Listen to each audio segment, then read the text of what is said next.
अभय यादव अनेक सहकारी आहेत। मी आता सगळ्यांची नाव घेत नाही कारण मला जेजुरीची सभा आहे, नंतर सासवडची तर रॅली आहे।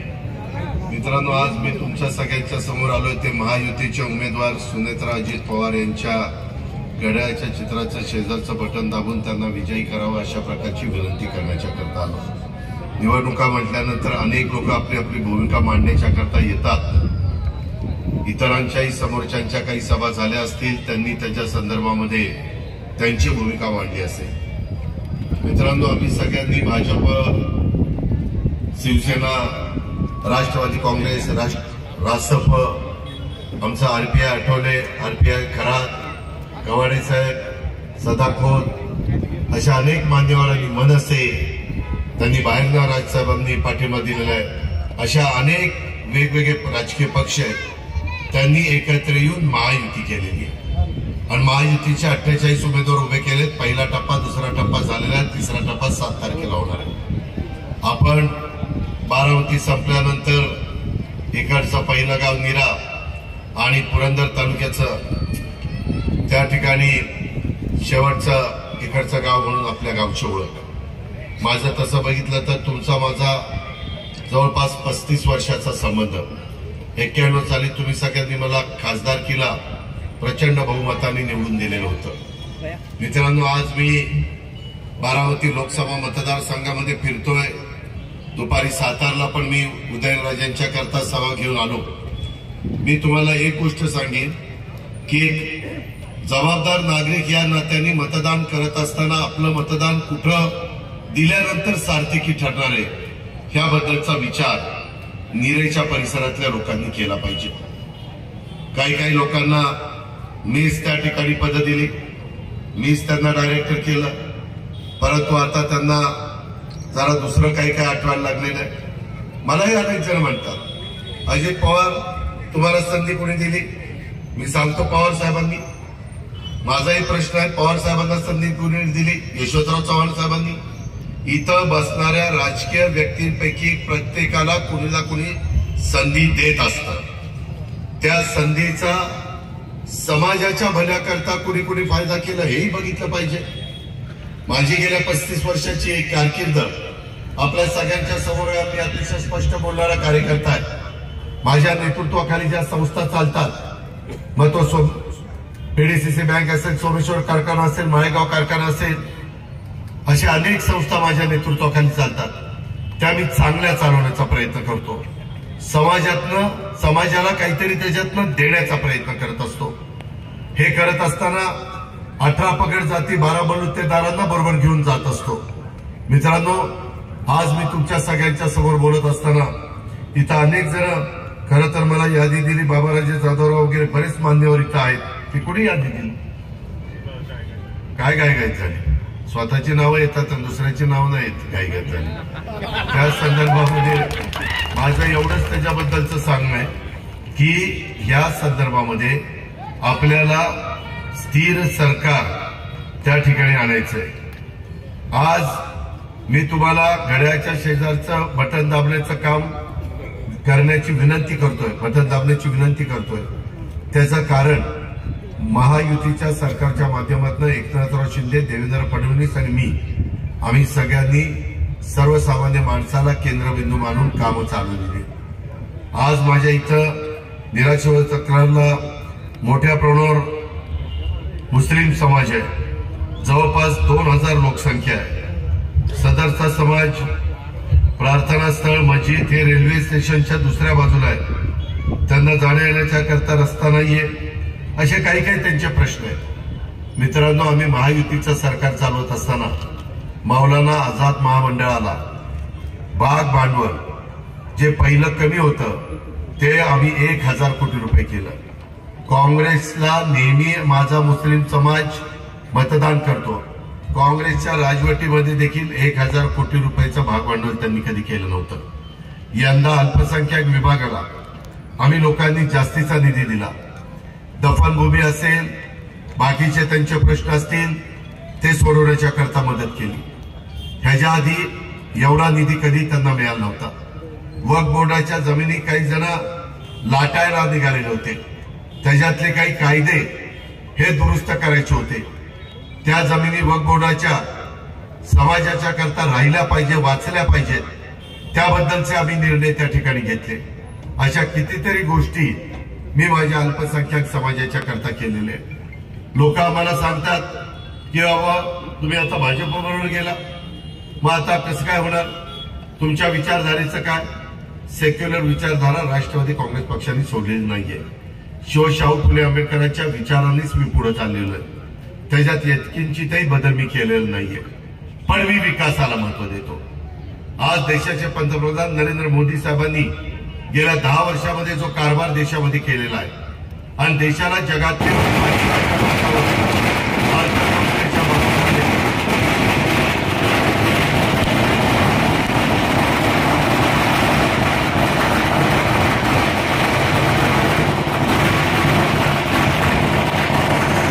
त्या फटाके वाजवणाऱ्यांनी नंतर काय लावायचे ते लावा ना, जरा मला काय डिस्टर्ब करताय? तर कोणाची सुपारी घेऊन आलीत का काय? या संदर्भामध्ये म्हणजे फटाके वाजवणारं तर म्हटलं, त्यामध्ये माझी आपल्याला विनंती आहे की गेल्या 10 वर्षामध्ये मोदी साहेबांच्या काळात एक देखील जातीय दंगल झाली नाही. झाली का? मग का तुम्ही आरोप करता? का तुम्ही समाजामध्ये तेढ निर्माण करता? आज काम करत असताना कुठल्याही परिस्थितीमध्ये आम्ही जे काही आता 3 कोटी लोकांना उद्याच्या 5 वर्षामध्ये घरबांधणीचा कार्यक्रम हातामध्ये घेतला, त्याच्यात सर्व जाती धर्माची लोक आहेत. फक्त ते भूमीन आणि गरीब असले पाहिजे. त्याच्यामध्ये जातीपातीचा भेदभाव केलेला नाहीये.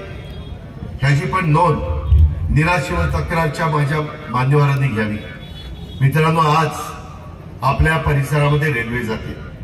रेल्वेच्या बद्दल गेल्या 10 वर्षात काँग्रेसच्या राजवटीमध्ये जेवढी कामं झाली नाही तेवढी कामं नवीन रेल्वे लाईन टाकणं, वेगवेगळ्या प्रकारे स्टेशनचं चांगल्या प्रकारच्या सुविधा देणं, वंदे भारत ट्रेन अनेक ठिकाणी भारतामध्ये सुरू करणं, बुलेट ट्रेन देखील भारतामध्ये सुरू करणं, मेट्रो भारतामध्ये अनेक शहरांच्या मध्ये सुरू करणं, हे काम मागच्या काळामध्ये काँग्रेसच्या राजवटीमध्ये एवढ्या गतीनं होत नव्हतं.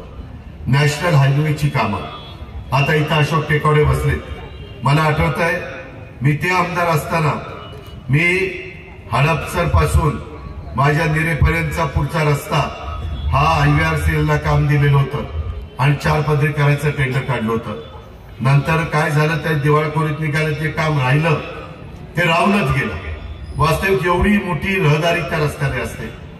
नंतर मोदी साहेब आल्यावर गडकरी साहेबांना त्यांनी सांगितलं पालखी मार्गाच्या निमित्तानं माझ्या आळंदीपासून पंढरपूरपर्यंत माऊलीची पालखी जी जाते त्या रस्त्याचं काम करायला सांगितलं.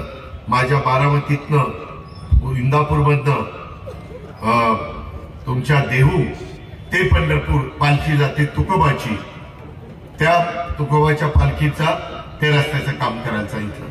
ह्याच्या आधी वर्षानुवर्ष पालख्या जात होत्या. कधी काँग्रेसला आठवलं नाही की आपण अशा पद्धतीने रस्ते करावे, माझ्या वारकरी संप्रदायाला सुरक्षित जाता यावं अशा प्रकारचा प्रयत्न करावा. अहो, ते रस्ते तुम्ही बघितले. माझ्यातला पाटस रोड आता बराचसा पुरा झाला. तुम्ही जर पाटस रोडनी बारामतीला आलं तर एखादी विमानतळाची धावपट्टीसारखा रुंदच्या रुंद रस्ता झाला. काम करणं हे येड्यागाबाळ्याचं काम नाही. काही नुसतीच सत्ता उपभोगली. मी कामाचा माणूस आहे, मी शब्दाचा पक्का आहे. त्याच्यामुळं मला मोदी साहेबांची कामाची पद्धत आवडली. त्यांनी मला एक महत्वाचा निर्णय घेतला. माझ्या या सभेमध्ये ऊस उत्पादक शेतकरी देखील आहे. मित्रांनो, मी खोटं बोलणार नाही. मागच्या काळामध्ये काँग्रेसचं सरकार असताना पी चिदंबरम, त्याच्यामध्ये के अँथोनी, प्रणव मुखर्जी अनेक अर्थमंत्री झाले. आम्ही साहेबांना घेऊन जायचो. आमच्या इथं वेगवेगळ्या प्रकारचा टॅक्स होता आणि इन्कम टॅक्स लागला होता. सोमेश्वर कारखाना लागला, माळेगाव कारखाना लागला. ज्यांनी जास्त दर दिले त्यांना सगळ्यांना लागला. 10,000 कोटीचं मुद्दल आणि 15,000 कोटीचं व्याज झालं. काय करायचं आम्ही सारखं तिथं जात होतो, परंतु त्याच्यात काही मार्ग निघत नव्हता. मित्रांनो, शेवटी मोदी साहेबांचं सरकार आल्यानंतर देवेंद्र फडणवीसांनी एक डेलिगेशन राधाकृष्ण विखे पाटील, हर्षवर्धन पाटील अशा सगळ्यांना घेऊन गेले. त्यांनी तो मुद्दा सांगितला, आठवड्याच्या आत तुमच्या माझ्या भारतातल्या शेतकऱ्यांचं 10,000 कोटी रुपयाचं मुद्दल आणि 15,000 कोटी रुपयाचं व्याज माफ करण्यात आलं. काम करायला धडाकेबाज माणूस लागतो. बघू, करू, या उद्या घालत ना मातीत. असलं काम नाही चालत. काम खणखणीत व्हायला पाहिजे. मी कधी तसं सांगत नाही लोकांना. आलं तर लाभ होत, नाहीतर होत नाही. ही कामाची पद्धत पाहिजे. आज काँग्रेसच्या राजवटीमध्ये मी देखील त्यांच्यात होतो, पण मला वाटायचं की बसत नाही म्हणून त्यांच्याकडनं होत नाही. तसं नाही. प्रशासनाकडनं काम करून घेण्याची हातोटी ही देखील नेतृत्वामध्ये असावी लागते. प्रशासन सगळ्यांना घाबरत नाही, याचा विचार तुम्ही करा. आज महाराष्ट्रात प्रशासन एकनाथरावांना घाबरतं, मला घाबरतं, देवेंद्रला घाबरतं. मलाही असलं पेणारच घाबरत नाही. तसं नाही घाबरत.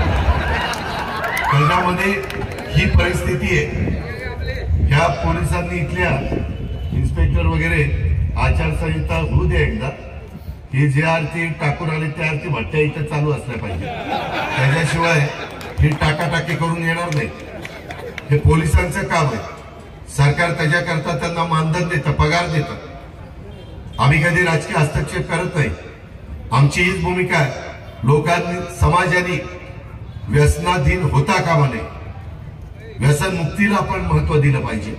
निर्व्यसनी समाजाला आपण महत्व दिलं पाहिजे. ही आमची भूमिका आहे. मित्रांनो, आज मी तुम्हाला हे सगळं सांगत असताना FRP आता तुमची वाढली. दरवर्षी FRP वाढते. ऊसाची साखर 31 रुपयाच्या वर विकावी लागते. ह्याच्या आधी साखर कितीने पण विकली तर शेतकऱ्यांचं नुकसान व्हायचं. अशा पद्धतीनं कितीतरी चांगले निर्णय हे केंद्राने घेतलेले, राज्य त्या ठिकाणी घेत आहे. आज मला तुमच्या पवित्र मताची गरज संपूर्ण राज्यामध्ये पाहिजे. आज बारामती लोकसभा मतदारसंघात घड्याळाचं चिन्ह घेऊन उभ्या असणाऱ्या सुनेत्रा अजित पवारांना आपलं पवित्र मत आपण त्या ठिकाणी द्यावं. मी तुम्हाला दाव्याने सांगतो, आजपर्यंत जेवढे खासदार झाले अजित पवार सहित, त्या सगळ्या खासदारांच्या पेक्षा सुनेत्रा अजित पवारची कारकीर्द जास्त उभी असते. तुम्ही म्हणाल कसं? मी मोदी साहेबांना जाणार. मोदी साहेबांची माझी ओळख आहे ती परवा पुण्याला बघितलं असेल. आम्ही गप्पा मारत होतो तेव्हा. आम्ही गावच्या गप्पा मारत नव्हतो, आम्ही विकासाच्या बद्दल बोलत होतो. मी मोदी साहेबांना सांगितलं, माझ्या इंदापूर तालुका, दौंड तालुका, बारामती तालुका, पुरंदर तालुका, हवेलीचा काही भाग, ह्या भोर, वेल्हा, मुळशीचा भाग, ह्यामध्ये आम्ही एकमेकाच्या विरोधात असणारे अनेक लोक, हर्षवर्धन पाटील, दत्तामाव भरणे, अजित पवार एकमेकाच्या विरोधात होते. विजयराव शिवतारे आलेत, विजयराव शिवतारे, मी एकमेकाच्या विरोधामध्ये होतो. त्याच्या संदर्भामध्ये आपले राहुल कुल, आम्ही रमेश थोरात एकमेकाच्या विरोधात होतो. त्याच्या संदर्भामध्ये कुलदीप तोंडे देशमुख, ते आमच्या विरोधामध्ये होते. आज ते आमच्या बरोबर आलेले आहेत, आम्ही त्यांच्याबरोबर गेलेलो. अशा प्रत्येक विधानसभा मतदारसंघामध्ये आम्ही आमच्या एकमेकांची जरी वेगवेगळे विरोधक असलो तरी विकास कामाच्या करता आम्ही एकत्र आलो. आम्ही स्वार्थाने एकत्र आलेलो नाही. सासवडच्या सभेत पण मी सांगितलेलं होतं, आम्हाला गुंजवणीचं पाणी माझ्या वेल्हा तालुक्याला त्यांच्या हक्काचं देऊन, प्रचार काय होतो, विजयराव आपण इथं म्हटलं गुंजवणीचं पाणी, किती म्हणतात बघा तुमचं पाणी घेऊन चालले. अरे मी आताच सांगतो, त्यांच्या हक्काचं पाणी त्यांना देऊ. जे बाकीचं पुरंदरला मिळालं पाहिजे ते आणण्याच्या करता आम्ही कामाला गती देणार. त्याकरता केंद्राचा निधी हा आम्हाला लागतोय. राज्याचा निधी आहे. देवेंद्र फडणवीस या खात्याचे मंत्री आहेत, अजित पवार अर्थमंत्री आहेत. एकनाथराव शिंदे ज्यावेळेस आम्ही शेतकऱ्यांचं किंवा समाजाचं भलं करण्याच्या बद्दलचा प्रस्ताव आणतो, एकनाथराव म्हणतात लगेच मंजूर करून टाका. ते अजिबात मागे पुढे बघत नाही. त्याच्यामुळे ते काम आम्हाला करायचं. आम्हाला वीरचं ओव्हरफ्लोचं पाणी जे ओव्हरफ्लो झाल्यानंतर 2 महिने नदीला जाऊन चंद्रभागेला मिळून कर्नाटकातनं समुद्राला मिळतं ते ओव्हरफ्लोचं पाणी मोठ्या मोटारी बसून चांगल्या हॉस्पर जास्त हॉस्परच्या मोटारी बसून ते आम्हाला पुरंदर बारामती तालुक्यामध्ये आणायचं. हे दुसऱ्याचं पाणी नाही, हे ओव्हरफ्लोचं जाणारं पाणी. हा असा अभ्यास आम्ही केलेला आणि ते करण्याच्या करता केंद्राचा निधी आम्हाला पाहिजे. मागाचाही मी सांगितलं त्याच्याकरताही आम्हाला आमचा निधी आहे पण तो कमी पडतोय म्हणून केंद्राचा निधी पाहिजे. त्याचबरोबर आपलं खडकवासला माझा खडकवासला वरसगाव 500 टेमघरचं पाणी पुण्याला प्यायला राहू दे पण मुळशीचं पाणी 25 TMCचं धरण आहे. तिथं मला मुळशी टप्पा 1 आणि टप्पा 2 याकरता 2 TMC पाणी लागतंय पुढचे 25-30 वर्षाकरता. आम्ही टाटाला विनंती केली, त्यांच्या मॅनेजमेंटला विनंती केली की तुम्ही आम्हाला उंची वाढवायला परवानगी द्या. 2 TMC पाणी आम्ही त्या ठिकाणी ऍडिशनलचं आम्हाला मिळेल आणि त्या पद्धतीनं माझ्या मुळशी तालुक्यातल्या लोकांचा पिण्याचा पाण्याचा प्रश्न सुटेल. त्याच्यामध्ये 80% जमीन त्यांच्या ताब्यात आहे टाटाच्या, 20% शेतकऱ्यांची घ्यावी लागते. धरणाची उंची वाढवल्यावर ते पाण्याचा फुगवटा वाढतो ना, त्याच्यात शेतकऱ्यांची 20% जमीन घ्यावी लागते. त्याला आम्ही चांगला मोबदला देऊ, शेतकरी समाधानाने जमीन देईल, 4 पट मोबदला देऊ रेडी रेकनरच्या, ती पण काही अडचण नाही. मात्र आम्ही टाटाला विनंती केली, टाटा महाराज पाठीवर ब्रिटिशांच्या काळात हे धरण झालंय त्यावेळेस पाण्याचं महत्व इतकं नव्हतं. त्यावेळेस आपली देशाची लोकसंख्या 30 कोटी होती, आता देशाची लोकसंख्या 130 कोटी झाली, 130 कोटी. त्यामुळं आम्हाला आता पाण्याचं महत्व कळलेलं आहे. आम्हाला पहिल्यांदा माणसाला प्यायला पाणी द्यायचंय, दुसऱ्यांदा आमच्या शेतकऱ्याच्या 72 शेतकऱ्याच्या शेतीला पाणी द्यायचंय म्हणून तुम्ही आम्हाला मदत करा. ते म्हणतील की मग तुम्ही वीज कशाची तयार करणार. आज ते पाण्यापासून वीज तयार करतात, पाणी शेवटी समुद्राला जातं, खाली जातं रायगड जिल्ह्यातनं जाते समुद्राला. पाणी समुद्राला सोडायचं का तुमच्या माझ्या शेतकऱ्याला द्यायचं. वीज त्यांना देऊ ना. आता वाऱ्यावर वीज तयार होते, सूर्यप्रकाशावर वीज तयार होते, न्यूक्लिअर पासून वीज तयार होते, गॅस पासून वीज तयार होते, सोमेश्वर कारखाना पण कोळशापासून पासून वीज तयार करतो, थर्मल पासून कोळशापासून वीज तयार होते, न्यूक्लिअर पासून वीज तयार होते. अनेक प्रकारे नवी टेक्नॉलॉजी आलेली. कधी मागे सांगितलं असतं भुस्सा घातल्यानंतर ते टर्बाईन फिरतं आणि त्याच्यातनं वीज तयार होते, बगॅस बंद आपण बगॅस जाळू. लोक म्हणले असते काय ह्याला येड लागले का काय कोणाला माहिती, पण ते सिद्ध झालं. ते आता लोकांना कळलं. आम्ही टाटाला सांगू की आम्ही ह्या वेगवेगळ्या माध्यमातून तुम्हाला तुमची जी गरज आहे तेवढ्या पाण्याच्या करता लागणाऱ्या विजेची आम्ही ती देऊ. त्याचा अभ्यास अविनाश सुर्वे या अधिकाऱ्याचा झालेला, त्याच्याही बद्दल आम्ही सगळेजण त्या पाठीशी आहोत. महायुतीचे सगळे घटक आम्हाला ते केल्याशिवाय गत्यंतर नाही. त्याशिवाय माझ्या इंदापूर तालुका, दौंड तालुका, बारामती तालुका, पुरंदर तालुका, हवेली तालुका, खडकवासलाचा कॅनॉलवर अवलंबून असणारी शेती, त्याच्यावर अवलंबून असणारी उपसा सिंचन योजना ह्या पूर्णत्वाला जात नाही. म्हणून आपल्याला ते पाणी पाहिजे. त्याकरता आम्हाला केंद्राचा पण निधी लागेल, आम्हाला पुण्याचं पण पिण्याचं पाणी द्यावं लागेल. ह्या पद्धतीचं आमचं काम चाललंय. पुरंदर उपसा सिंचन योजना माझंच मी त्या फाईलवर फायनल साईन केली कृष्णा खोऱ्याचा मंत्री असताना. तुम्ही अजूनही फाईल काढून बघा. अंतिम मान्यता 220 कोटीची टर्नकी बेसवर माझी आहे. त्याच्यामध्ये तिथं ढाळ साठतोय, बाटल्या प्लास्टिकच्या पिशव्या वगैरे येत आहे. त्याकरता तिथं नीट कॅल्क्युलेट करायची. त्याचं 54 कोटीचं टेंडर काढलं, 54 कोटीचं टेंडर काढले, मंजुरी दिली. ते काम केल्यानंतर माझ्या पुरंदर तालुक्यातल्या उपसा सिंचन योजनेचा जो भाग आहे, बारामतीचा जो भाग आहे, त्या भागाला व्यवस्थित पाणी मिळायला सुरुवात होईल. आम्ही हाय स्पीडचे पंप टाकणार आहे, चांगल्या मोटारी टाकणार आहे, ज्या जास्त पाणी फेकतील वर, अशा पद्धतीचा आमचा प्रयत्न आहे. त्याला पैसे दिलेले आणि त्या मोटारी सगळ्या चालण्या करता सोलर पॅनल आम्ही बसवणार आहे. त्यांची जेवढी रिक्वायरमेंट आहे विजेची तेवढी वीज आम्ही तयार करून सरकारला देणार. आणि त्यांना म्हणणार की आमच्या मोटारी ज्यावेळेस चालू करायच्या त्यावेळेस तुमची वीज द्या. अशा पद्धतीनं आपल्याला महावितरणची करार करून करता येतं. माझं देवेंद्रजींशी बोलणं झालंय. ऊर्जा खात्याचे ते मंत्री आहेत. मी पण 10 वर्ष तुमचं ऊर्जा खातं सांभाळेल, त्याच्यामुळे ते काही आपल्याला अवघड नाही. ह्या पद्धतीनं जराई शिरसाई आणि लाकडी लिंबोडीचं पण काम मी सुरू केलेलं आहे. तुम्ही काही काळजी करू नका. तशाच पद्धतीनं आपल्याला या बंद पाईपलाईनचं पण पाणी गुंजवणीचं आणायचंय. त्याच्यातनं नाजरा असेल, नाजराच्या खालचे बंधारे असतील ते भरायचे. त्याच्यातनं जेवढे पाझर तलाव असतील, साठवण तलाव असतील ते सगळे भरायचे. हे आपल्याला करायचंय. त्याकरता केंद्राचा पैसा पाहिजे. तुम्ही म्हणाल अजित पवार समोर तो एक उमेदवार आहे आणि तुम्ही उमेदवार का दिला? आम्ही उमेदवार केंद्राचा नरेंद्र मोदी साहेबांच्याकडनं करोडो रुपये आपल्या राज्याकरता, आपल्या जिल्ह्याकरता, आपल्या बारामती लोकसभा मतदारसंघाकरता आणण्याच्या करता आम्ही हा उमेदवार दिलेला. म्हणून माझी विनंती आहे, मताला जा भावनिक होऊ नका. माझी हात जोडून विनंती आहे. हा भावनिकनं प्रश्न सुटणार नाही. हा व्यवहाराने प्रश्न सुटेल. हा डोकं वापरून प्रश्न सुटेल. जर तुम्ही चुका केल्या तर अनेक वर्ष तुम्ही मागे जा. आणि ते पाणी इतरांचाही त्याच्यावर लक्ष आहे.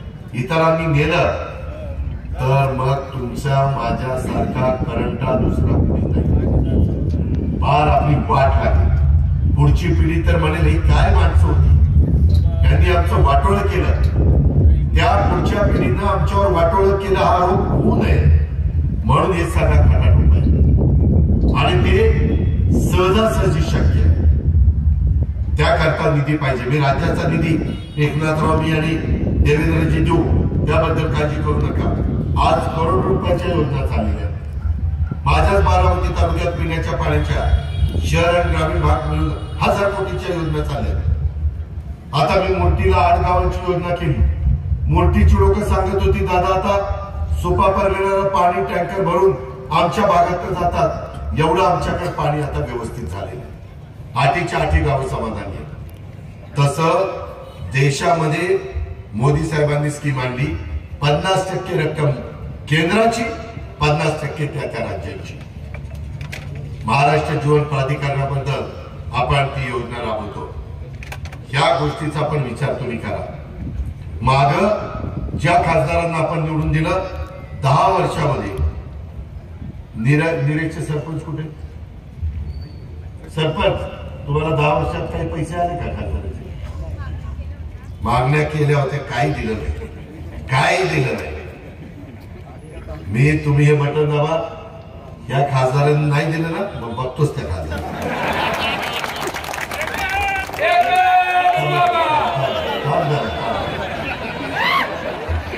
त्यामध्ये मी अतिशयोक्ती करत नाही. माझा तुम्हाला फक्त तो उपयोग होणार नाही. आम्ही सगळेजण महायुतीचे घटक पक्षातले प्रमुख मोदी साहेबांकडे जाऊन मी त्याच दिवशी त्यांना सांगितलं, मोदी साहेब आम्ही जास्तीच्या जागा महाराष्ट्रातून आणणार आहे आणि त्या आणल्यानंतर तुम्हाला हे काम आमचं करावं लागेल. ते म्हणले तुम्ही काळजी करू नका, मी त्याच्यामध्ये मदत करेन. टेंबू ताकारी म्हैसाळला आता काहीतरी 1 लाख एकर का 1 लाख हेक्टरला मोदी साहेबांनी पैसे दिले. गोसीखोरला पैसे दिले. त्याच्यामुळे ते पैसे मिळतात. फक्त पैसे त्यांच्याकडनं मंजूर करून आणण्याची पण कसब असली पाहिजे. जर खासदारांनी रोज जाऊन तिथे त्यांना टीका केली, नावं ठेवली, अमितभाईंना नावं ठेवली, तर कोण तुम्हाला पैसे देणार आहे? तुमचं नाव संसद रद्दांनी फार चांगलं भाषण केलं. अरे भाषण करून माझ्या निराश्रित तक्रारचा पाण्याचा प्रश्न सुटणार नाही. माझ्या पुरंदर तालुक्याला पाणी मिळणार नाही. माझ्या बारामती इंदापूर दौंड तालुक्याला पाणी मिळणार नाही. त्याच वेळेस जर चांगले संबंध ठेवले असते तर मागेच आपण काम करून घेऊ शकलो असतो. मित्रांनो, हट्टीपणा उपयोगाचा नसतो. कधी कधी 2 पावलं तुम्हाला मागं पुढे सरकावं लागतं, कधी कधी आम्हाला 2 पावलं मागं पुढे सरकावं लागतं. त्याला व्यवहार म्हणतात. पण सारखं आमचंच रेटायचं आणि तुम्हालाच मागं टाकायचं कसं चाललं नाही? लोक म्हणते जाऊ दे, याला जाऊ दे तिकडं कुठं तरी. या पद्धतीनं एकंदरीत समाजाचा साधारण कल असतो. ही गोष्ट आपण सगळ्यांनी ध्यानामध्ये ठेवावी. तरुण तरुणींच्या करता देखील मुद्रा लोन पहिले 10 लाख रुपये होते, मोदी साहेबांनी आता 20 लाख रुपये केले ज्यांना पत नाही अशांना, आणि त्यांना आपण लोन देतोय. मित्रांनो, मराठा आरक्षण एकनाथराव शिंदे यांनी पूर्णपणे प्रयत्न केला. आम्ही सारथी काढलं, आम्ही अण्णासाहेब पाटील महामंडळ, मराठा समाजाच्या मुलामुलींनी कर्ज काढल्यानंतर 5 वर्षाचं व्याज राज्य सरकार भरतंय.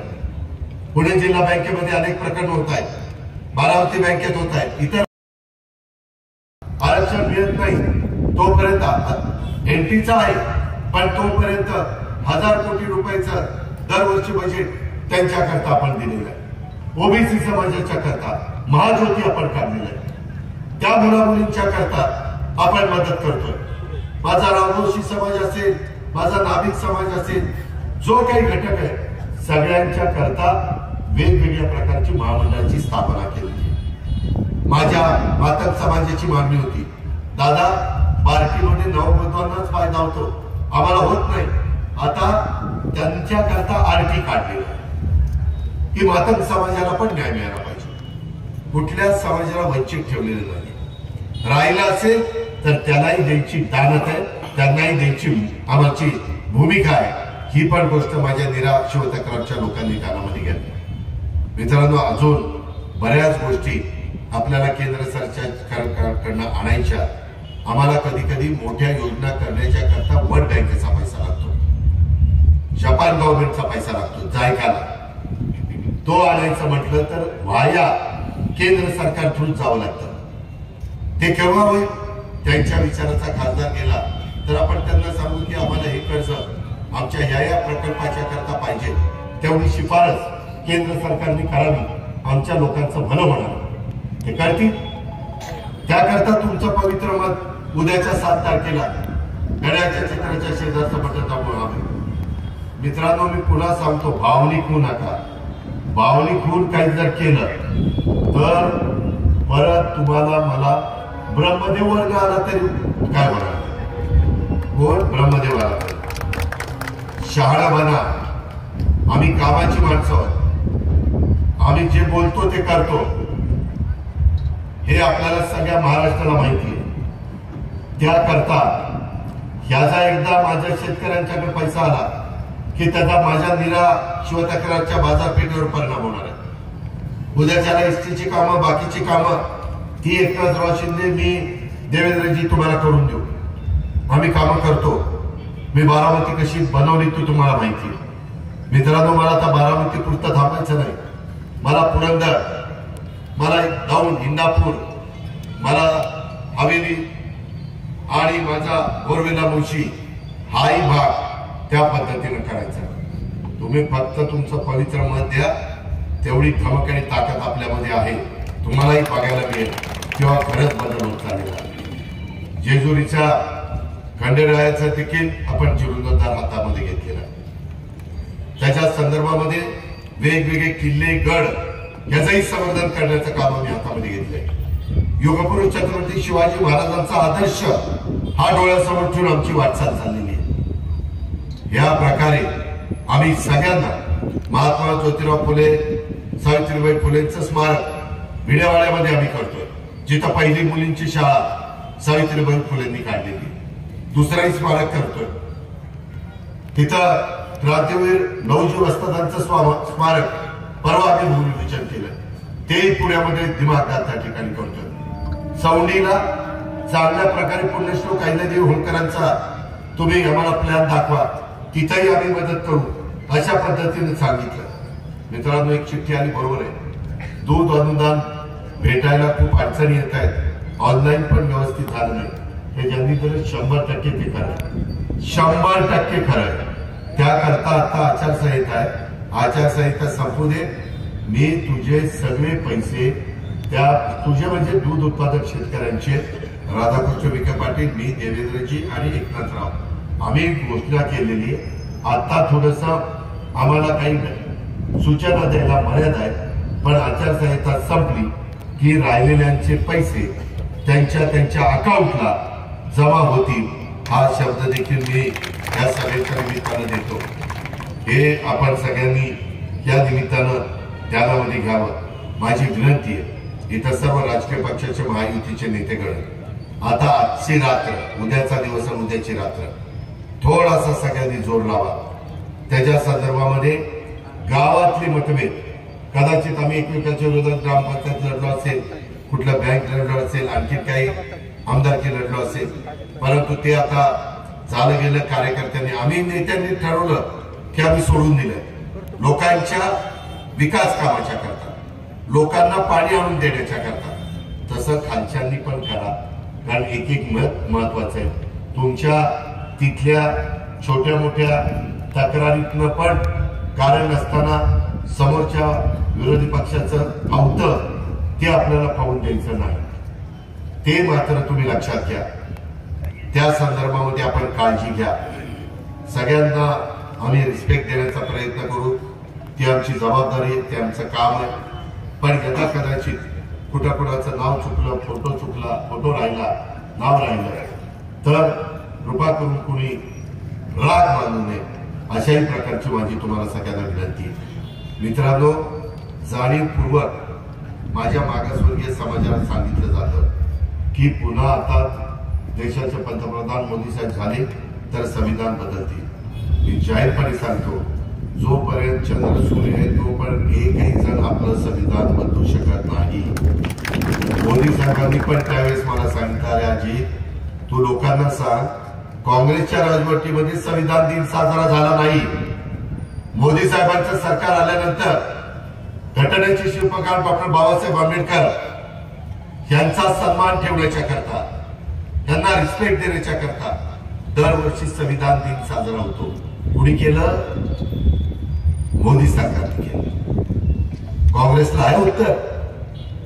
त्याच्यामध्ये उलट एवढी सुंदर घटना दिली, एवढं चांगलं संविधान दिलं आणि या काँग्रेसने बाबासाहेब आंबेडकरांच्या विरोधात उमेदवार दिले आणि दोनदा त्यांना पराभूत केलं.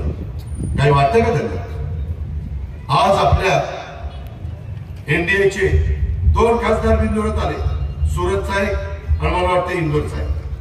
2 खासदार बिंदुरात.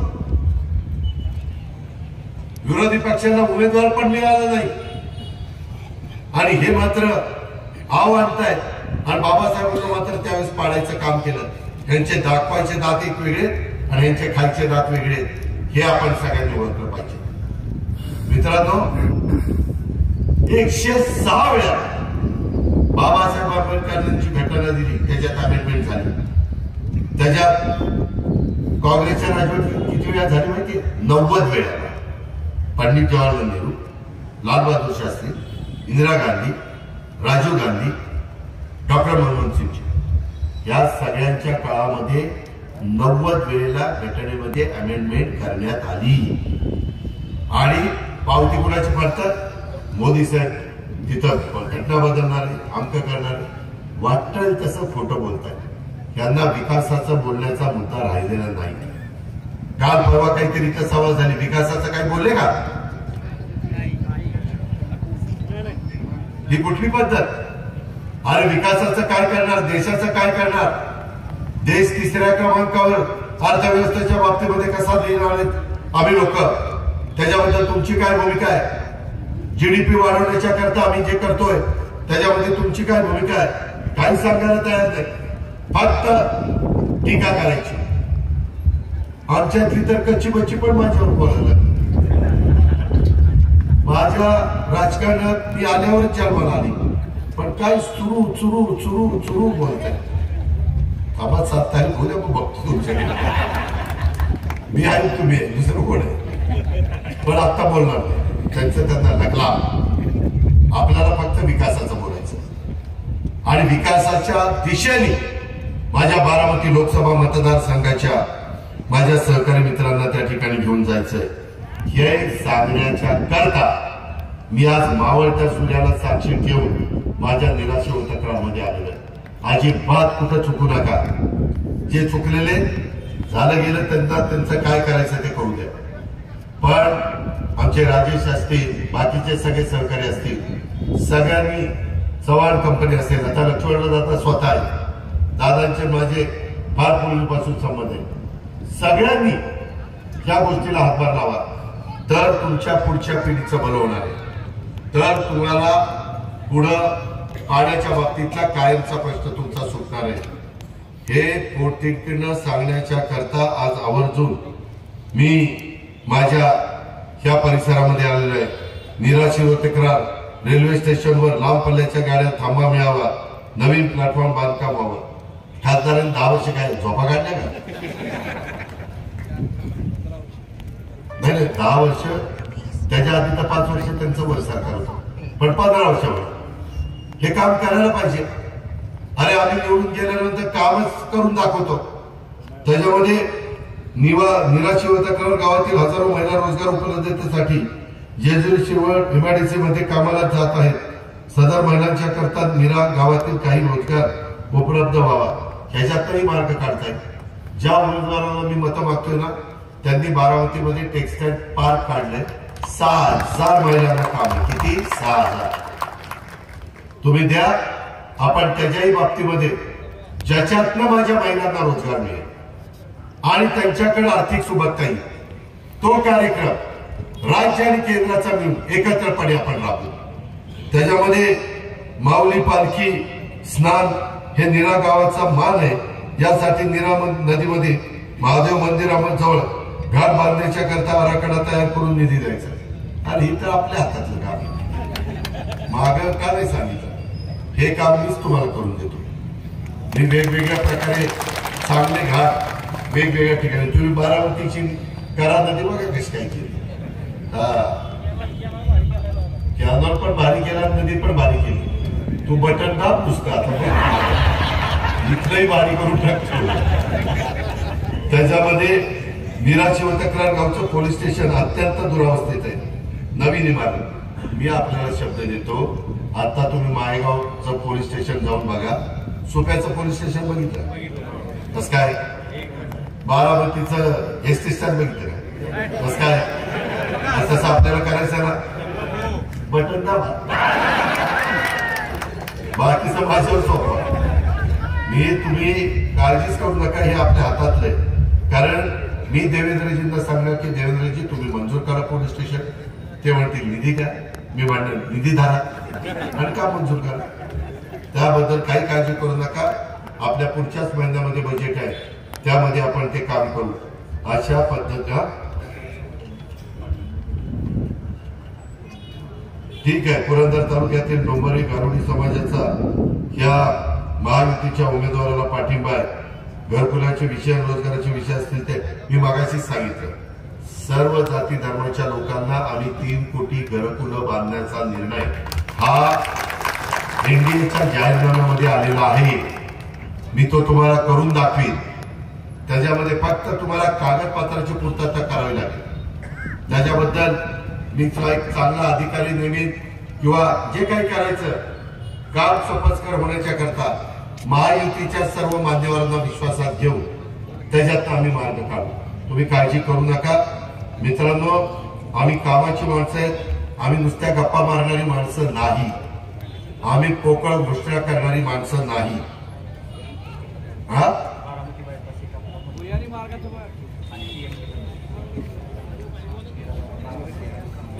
आता काय असेल ते सगळं करतो. तू पेटी भरून दे. त्याच्यामध्ये मशीन मध्ये 1 साइड तुम्ही घड्याळ चालवा. मी याच्यातली कामं जी काही आता मला सांगितलेली ती मी त्या ठिकाणी करतो. राहिलेल्या 2-3 दिवसामध्ये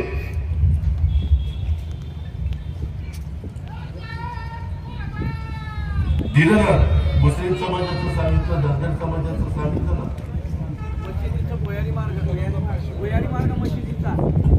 काय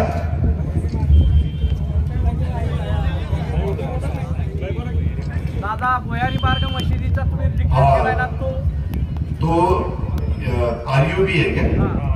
म्हणजे रेल्वेच्या पलीकडे जायचं. पलीकडे आता जाता येत नाही. खडी वगैरे सगळी पडली. तुम्ही सँक्शन केलं, मंडळ आलं होतं बारामती ह्याला भेटायला तुम्हाला मुंबईला.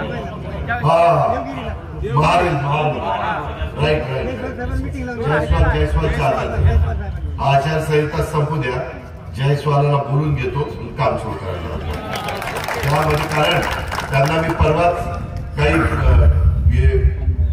बीओटी नाही ROB रेल्वे ओव्हरब्रिज आणि काही RU ब्रिज, रेल्वे अंडरपास ह्याला आपण निधी दिलेला आहे आणि त्यांच्याकरता खास ती जबाबदारी टाकलेली आहे.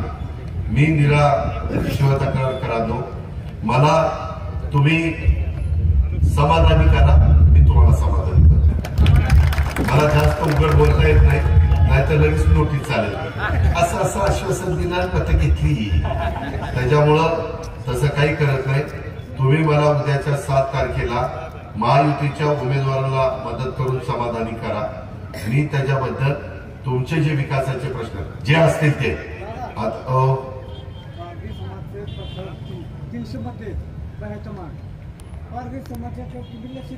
अरे वेड्या, पारधी समाजाला 1 मिनिट ना, आता माझा ऐक ना, तुझं ऐकलं ना, हा माझा ऐक.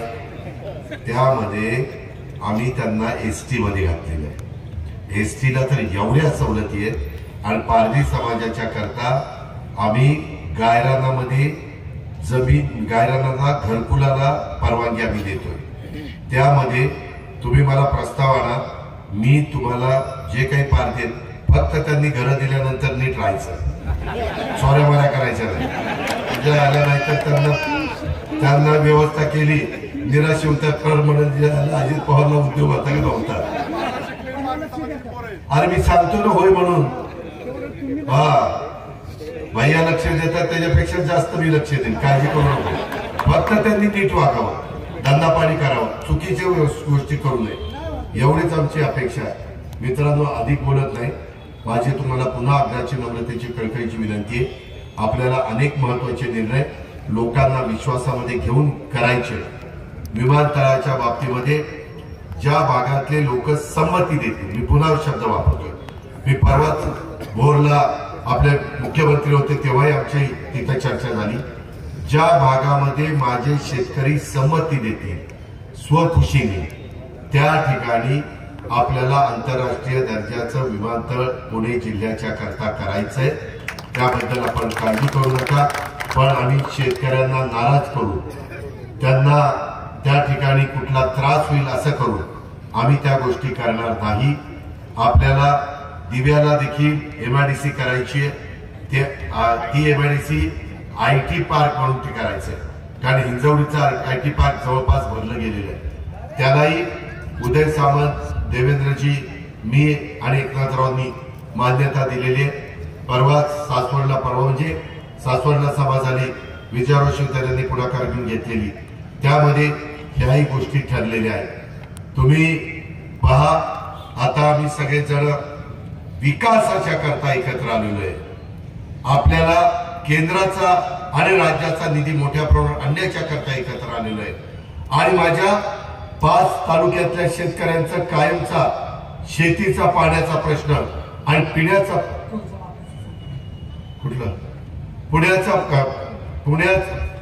पिण्याचा पाण्याचा प्रश्न, शेतीचा पाण्याचा प्रश्न कायमचा मिटवण्याच्या करता आम्ही एकत्र आलेलो आहे.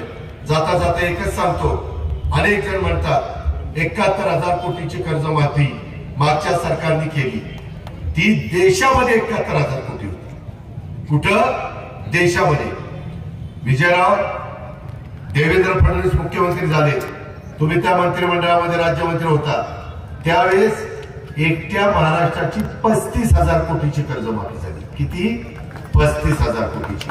आणि नंतर मी पुन्हा सरकारमध्ये आलो, त्यावेळेस माझ्या महाराष्ट्रातल्या शेतकऱ्यांची 27,000ची कर्जमाफी केली. देशाची नाही, फक्त महाराष्ट्राची. देशाची 71,000 कोटी 10% धरले तर आपली 10-12,000 कोटी झाली असेल. आणि त्याच्यानंतर 35,000 कोटी केली ना देवेंद्रजींनी. आम्ही 27,000 कोटी केली ना. आम्हाला पण संधी मिळाल्यानंतर आम्ही काम करतो.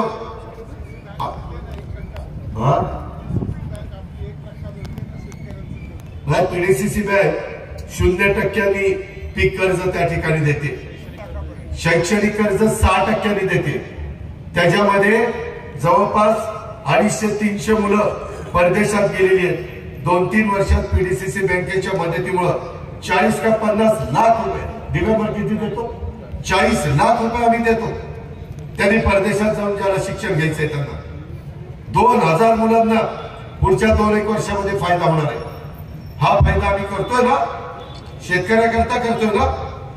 अशा पद्धतीनं सर्वांचा विकास करण्याचा ध्यास आम्ही सगळ्यांनी घेतलेला आहे. म्हणून माझी तुम्हाला विनंती आहे की आपण उद्याच्या 7 तारखेला कुणाच्याही खोट्या नाट्य प्रचाराला बळी न पडता तुम्ही घड्याळाच्या चित्राच्या शेजारचं बटन दाबा. इतर पण हे चालू करा, ते चालू करा, सगळे चालू करतो, आधी बटन दाबा. एवढंच सांगतो आणि थांबतो. जय हिंद, जय महाराष्ट्र. धन्यवाद दादा.